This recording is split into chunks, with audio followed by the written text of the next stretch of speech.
À l'heure où on tourne cette vidéo, ils sont plus d'1,3 million à protester contre la loi Duplon. Pour la créatrice de cette pétition historique, cette loi Duplon est une aberration scientifique, éthique, environnementale et sanitaire. Dans les faits, ce texte réintroduit un néonicotinoïde interdit, facilite la construction des élevages intensifs les plus grands et qualifie les mégabassines d'intérêt général majeur. Pour les partisans à cette loi, elle permet de lever les contraintes à l'exercice du métier d'agriculteur, mais pour les opposants, derrière cet objectif, il y a un recul écologique majeur. Et face à ce recul, cette pétition historique ouvre la possibilité d'un nouveau débat parlementaire puisqu'elle a largement dépassé les 500 000 signatures. Alors pour tout comprendre à la loi Duplon, aux conséquences politiques de cette pétition historique, eh bien on vous propose de rencontrer Paul Quignot, directeur délégué de la rédaction de Libération. Salut Paul, comment vas-tu ? Très bien, bonjour tout le monde. Pour commencer, Paul, ma première question est sur cette pétition qui a récolté plus d'1 million de signatures. Dans l'édito qui est sorti dans le journal de ce matin, tu le qualifies d'élan salutaire. Pourquoi ? Pour deux raisons, assez simples en fait. C'est une bonne nouvelle parce que, d'abord parce que ça veut dire qu'il y a énormément de citoyens qui se mobilisent et qui s'intéressent à la politique. On dit souvent, et c'est juste, qu'il y a un désengagement citoyen à l'égard de la politique, qu'il y a une prise de distance, voire parfois même un peu de dégoût.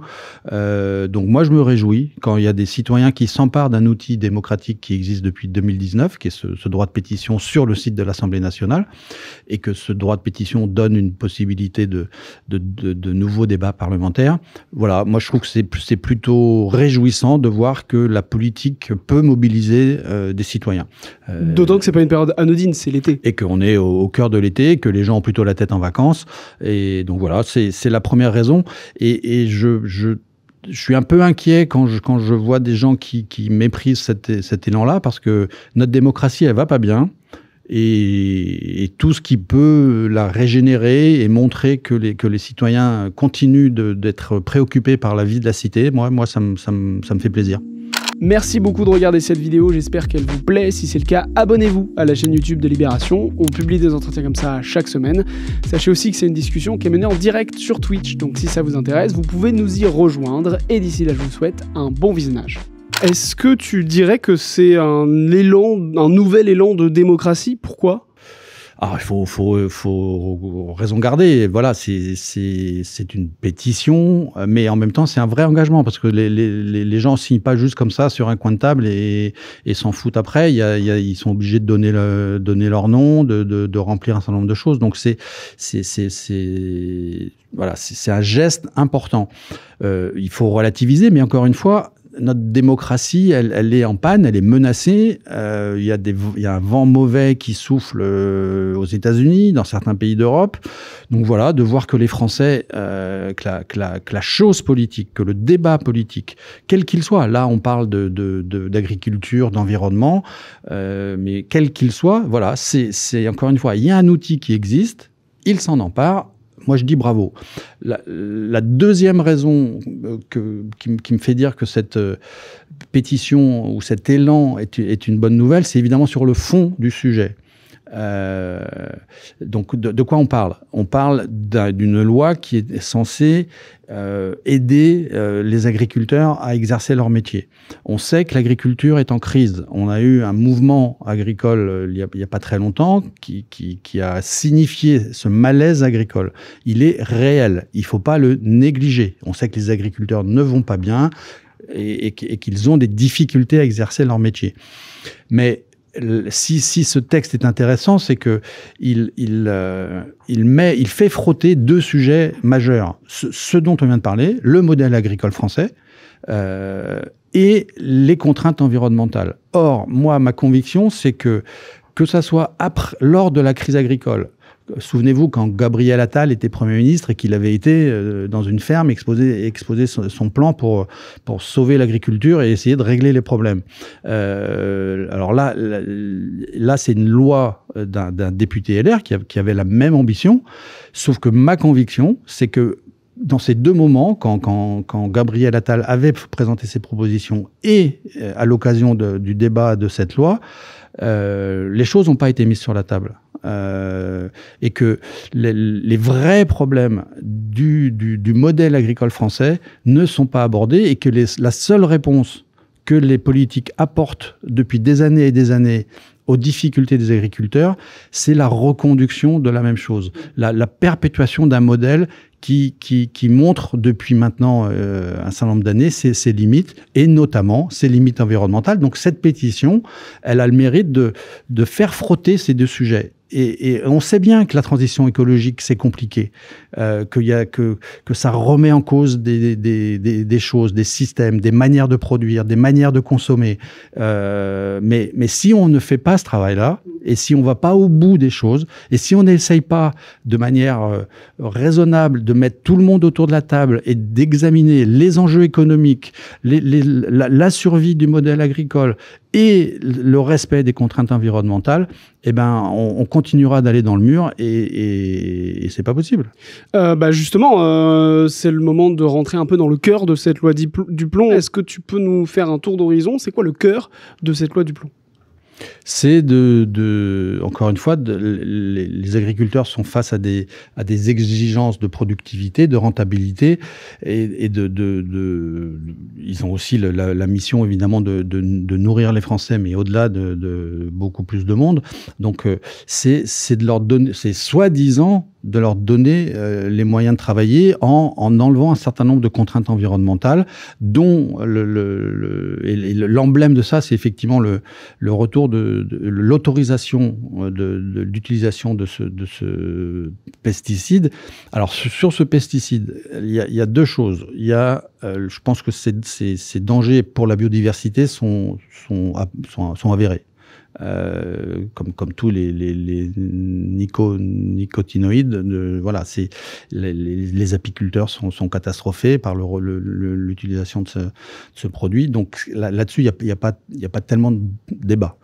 Il peut y en avoir un tout petit peu plus sur les risques sur la santé humaine. Il y a des études qui tendent à montrer que effectivement, via l'alimentation, c'est ce qu'on explique, c'est ce qu'un médecin explique dans Libération ce matin, que ça peut avoir des effets sur la santé et notamment des nouveau-nés. Donc, alors c'est contesté. Les gens qui sont favorables à la loi disent oui, mais au niveau européen, il n'est pas interdit, donc c'est qu'il n'y a pas de problème.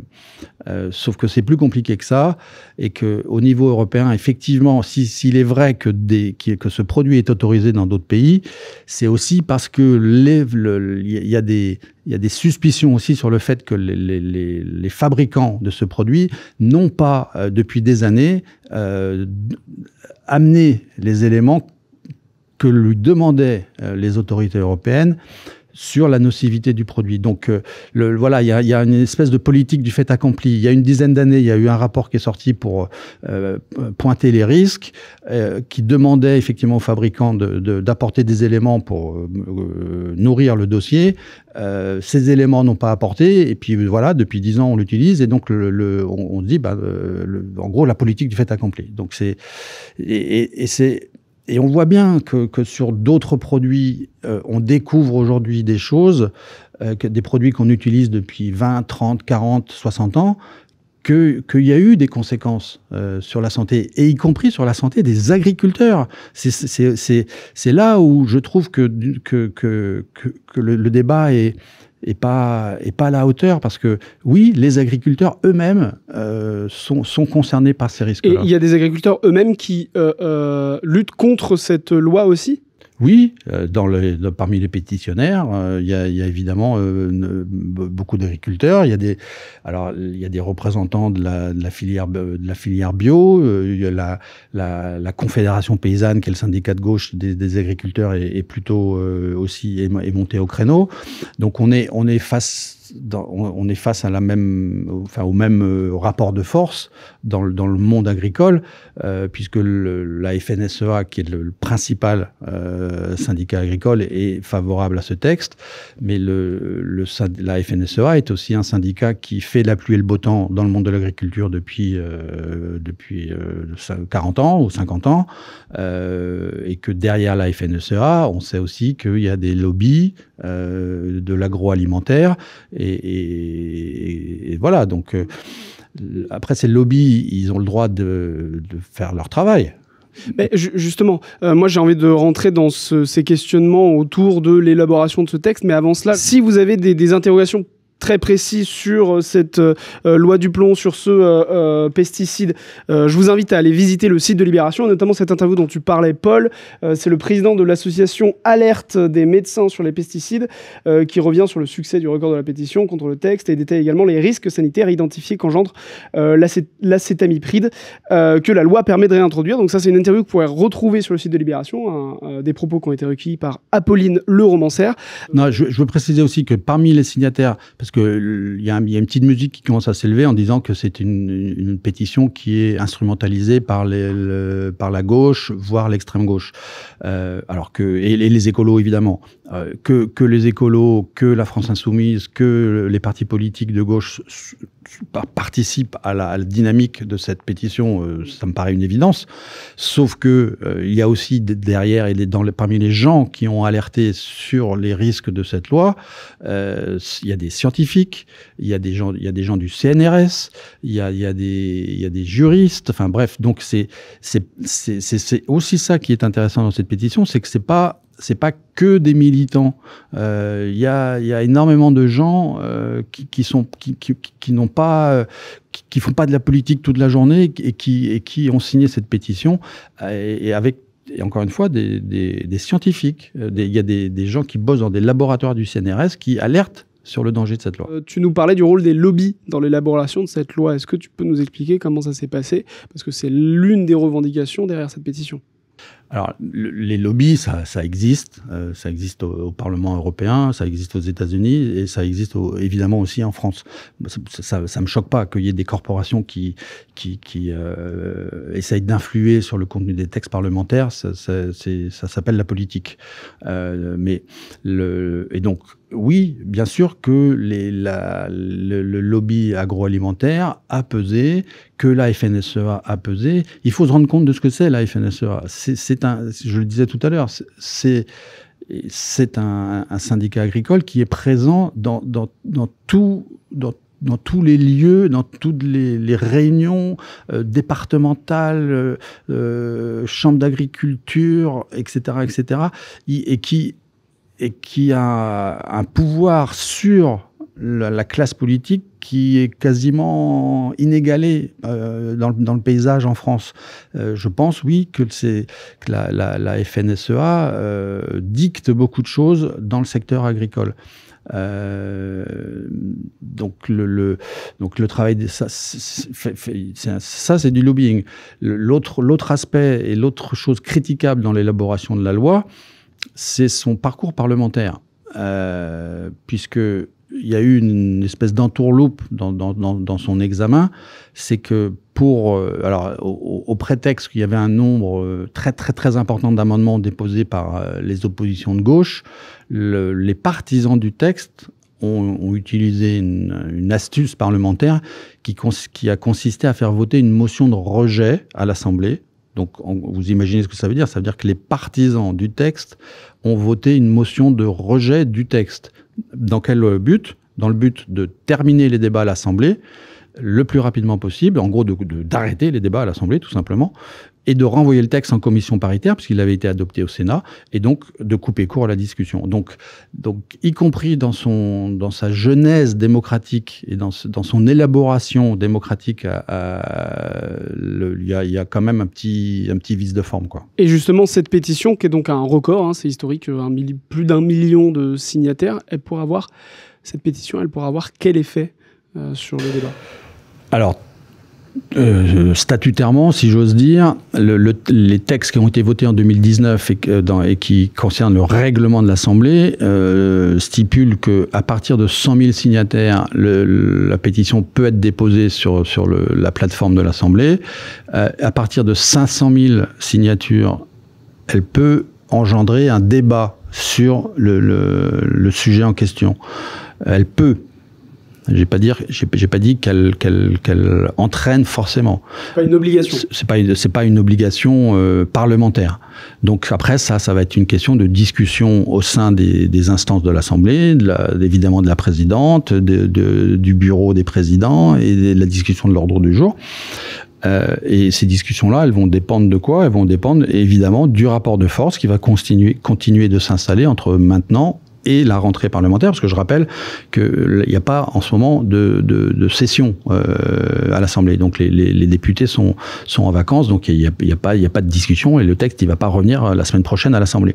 En revanche, voilà, il y a un rapport de force qui va s'installer, qui va continuer pendant l'été, entre les différents groupes politiques, avec l'opinion publique, avec dans les médias, etc. Et on verra ce qui se passe. On verra ce qui se passe à la rentrée. La présidente de l'Assemblée nationale a dit hier qu'elle était plutôt favorable à ce qu'il y ait un débat. Alors, le fait qu'il y ait un débat ne veut pas dire abrogation du texte comme le réclame la pétition. Faut être clair là-dessus. Il peut y avoir un nouveau débat sur la loi du plomb, mais qui serait un débat sans vote et qui, à l'arrivée, ne changerait rien.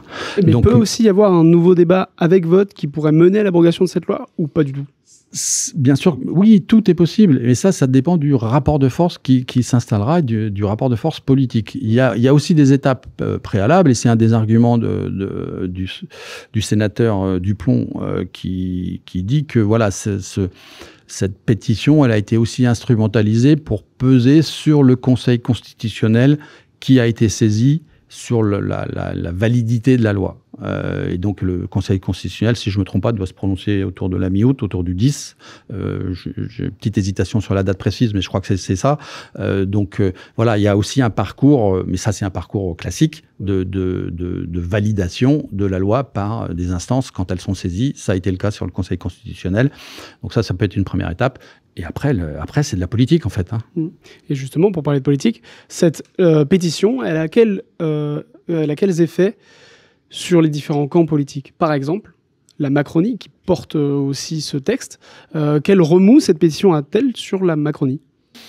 Alors, c'est un tout petit peu tôt pour le savoir, mais où elle peut avoir des effets sur les soutiens du président, c'est que ils ont été divisés au moment du vote. C'est-à-dire que voilà, on sait déjà que la majorité présidentielle, elle est pas costaud. Et sur ce sujet-là, autant le Rassemblement national et la droite, les LR, ont voté tous pour. Il y a eu des débats au sein de Renaissance.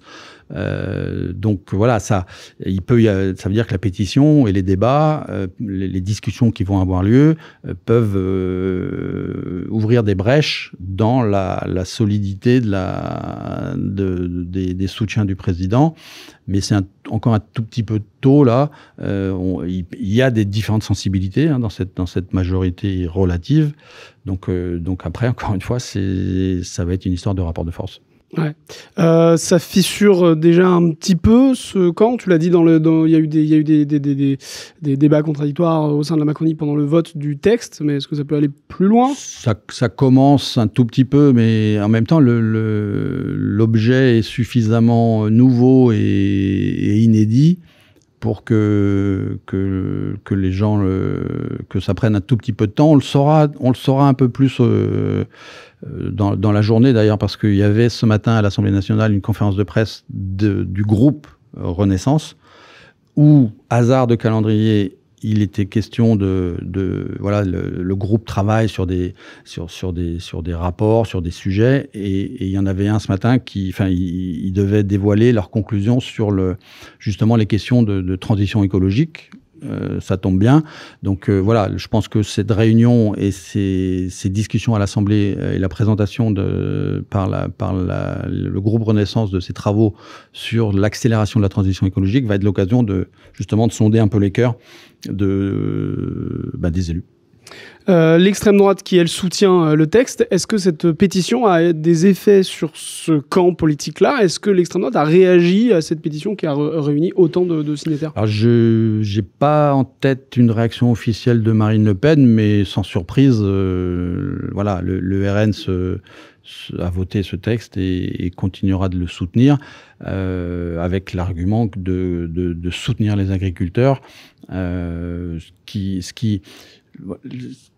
est sa ligne directrice, avec la fausse idée aussi que le RN est toujours auprès des travailleurs, des agriculteurs, des gens qui sont en difficulté. Voilà, je trouve qu'il y a de la part du RN, mais aussi de la droite, sur la question des agriculteurs, une facilité politique qui est déconcertante en fait, parce que, encore une fois, je l'ai dit au tout début, et c'est important de dire ça, que voilà, le débat, il n'est pas contre les agriculteurs. Le débat, si on veut avancer dans ce pays sur la transformation des modèles, sur l'adaptation de nos modes de production, de consommation, il faut qu'on ait ce débat sur comment continuer de permettre aux agriculteurs de travailler, de produire, parce que voilà, faut pas se raconter d'histoire. Bien sûr qu'on a besoin des agriculteurs, on a besoin des gens qui travaillent la terre, qui nourrissent les gens. Mais on a aussi besoin de préserver l'environnement parce que les agriculteurs seront à terme les premières victimes du système trop productiviste que ceux qui prétendent les défendre poussent depuis maintenant 50 ans. Et la gauche. Est-ce que ce moment politique qu'on vit, c'est un réveil d'une gauche écolo qui s'unit autour de ce même étendard qu'est l'écologie? J'irais mollo là-dessus, parce que, encore une fois, c'est un moment important. C'est pas non plus, c'est pas l'heure de la révolution et de la réconciliation intégrale à gauche. J'y crois pas une seconde. La gauche va essayer de capitaliser, de profiter de cet élan populaire, et c'est bien normal. Elle a bien raison. D'abord parce que ça pousse des thèmes qui lui sont chers, et après il y a de la manière de s'en servir politiquement, mais ne croyons pas que c'est un moment où les socialistes et les insoumis vont s'embrasser sur la bouche dans 15 jours, quoi. Ce qui est intéressant aussi sur ce moment, c'est qu'on est depuis maintenant quelques mois dans ce qu'on appelle un backlash écologique. Et qu'on sent, et l'élection de Trump a ouvert les vannes là-dessus. Et on commence à le sentir chez nous, effectivement, où les enjeux environnementaux, la transformation, la transition écologique avaient mauvaise presse. Et on sentait dans les priorités gouvernementales que ça commençait à passer au second plan. Donc moi, ce que j'écris ce matin dans mon édito, c'est c'est un sorte de backlash au backlash écologique. Et ça, c'est intéressant. Alors, comment, et je dis ça par rapport à la question précédente sur la gauche et les partis, comment les écologistes vont en profiter, est-ce que ça va profiter à d'autres, c'est intéressant, mais au-delà du côté partidaire des choses, c'est aussi le fait que un certain nombre de citoyens sont en train de dire à nos responsables: n'oubliez pas les questions environnementales. Ouais. C'est un point qui est un peu charnière sur ce moment, parce que c'est la première fois, je crois, qu'une pétition dépasse les 500 000 et peut mener à un débat parlementaire. C'est une première, c'est totalement inédit. Hein. Le 1,3 million, et peut-être qu'on sera à 1,5 million, 1,6 million, 1,7 million cet après-midi, j'en sais rien. Mais c'est totalement inédit. Je voudrais juste du coup reprendre cette question de cholestérol, qui est assez précise sur les agriculteurs. Il nous dit que la plupart des agriculteurs vont partir à la retraite d'ici à 10 ans. Est-ce qu'on connaît le modèle agricole voulu par cette nouvelle génération d'agriculteurs avec pesticides, des engrais, agriculture biologique? Est-ce que tu as des billes là-dessus? Sinon, on pourra inviter les gens à aller consulter l'IB. Alors, je suis pas un spécialiste ou un rubricard, comme on dit dans notre jargon de journaliste, du monde agricole, mais il y a l'agriculture, elle est d'une diversité très très forte entre des céréaliers de la Beauce et des gens qui font de l'élevage en montagne. C'est des mondes qui sont très très différents. Entre des exploitants qui en Bretagne qui font du porc et qui demandent à ce qu'on continue d'agrandir leurs exploitations, même si on sait que les nitrates font des dégâts et polluent la baie de Saint-Brieuc, par exemple. Entre l'agriculture industrielle intensive et l'agriculture bio, l'agriculture de montagne, il y a une diversité de métiers, il y a une diversité politique, la Confédération paysanne pousse plutôt effectivement un modèle d'agriculture raisonnée, la FNSEA pousse avec les gouvernements et le lobby agro-industriel une agriculture intensive. Voilà, c'est ces débats-là qu'il faut avoir. Et c'est ça qu'il faut mettre sur la table. Est-ce qu'on peut continuer en fait comme avant?